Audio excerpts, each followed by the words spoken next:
specific video is going to be the first time that this horse has been bridled and teaching him how to give to pressure with that snaffle bit. So you can see he's really chewing on it quite a bit here. Let me just tell you, I did mute it because my kids were everywhere. And this was originally about a 30-minute video. This horse was sent off to another trainer. The trainer did not do what he was supposed to do, so I ended up having to redoing everything with him. I had shoulder surgery and I could not work with anything or do anything for about 6 months.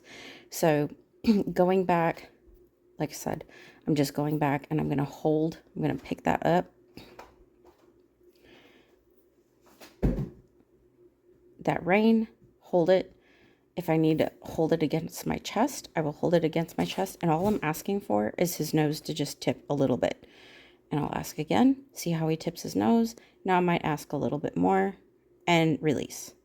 And I'll wait. And I'll ask again. There he let out a breath, he sighed. And you can see that the bit is fairly loose in his mouth. He can pick it up and he can hold it where it's comfortable for him. But he doesn't sit there and chomp on it. You know, he's not like gapping at the mouth. You know, he's picking it up and doing really well. So there, I'm going to pick it up again. You can see the opposite rein is loose.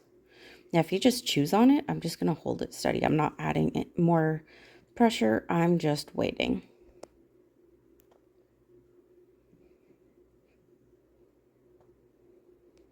And he gave a little bit, and so I'm going to release. Even if he's looking at something else, like in that particular case, he was looking at the other horses, that's fine. I'm going to let him do that. I was also paying attention to my kids, so sometimes I do get distracted and I'm watching the kids, seeing what they're doing, etc. But there he gave really nice. You can tell he's not fighting, he's not throwing a fit, he doesn't know. And so when they don't know, you have to start from the very beginning. And there I made him do a little bit more than just the nose. And if he wants to sit there and chew on it, kind of swallow, that sort of thing, I'm going to let him.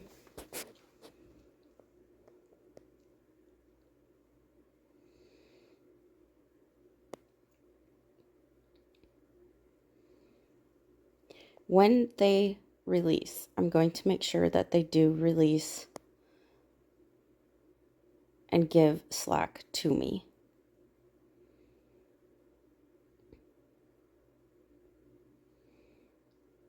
Now that he's kind of got the idea, I'm going to make sure that he goes further around like that.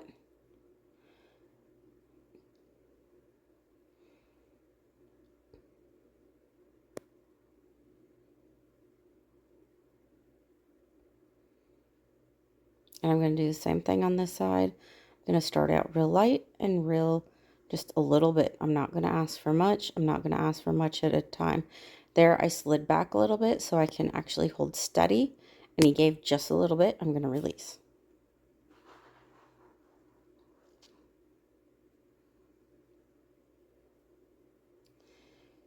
And I'll do the same thing on both sides.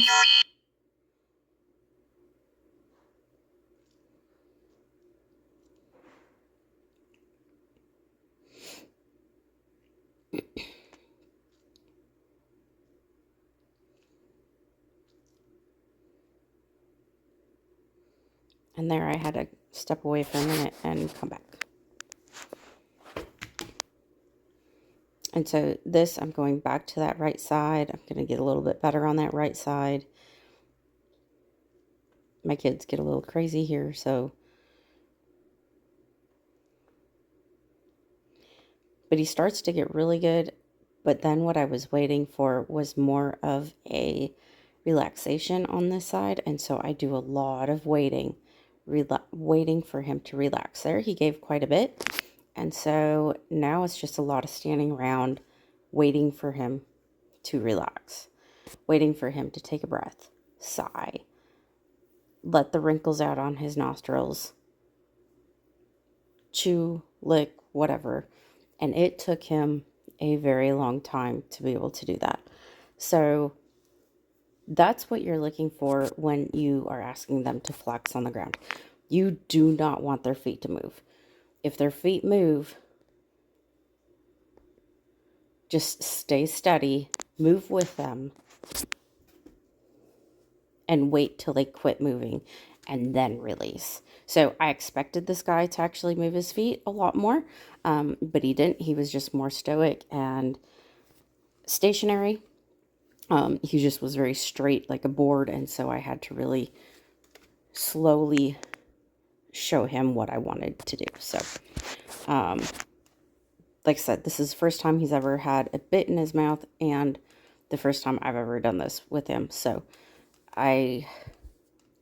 this kind of backfired in a way in that I thought he was going to move around a lot more and he didn't. So, but I had done a lot of preparation with the halter ahead of time in being able to flex. So it does sometimes transfer over really nice. You can do it a halter or a snaffle bit as well.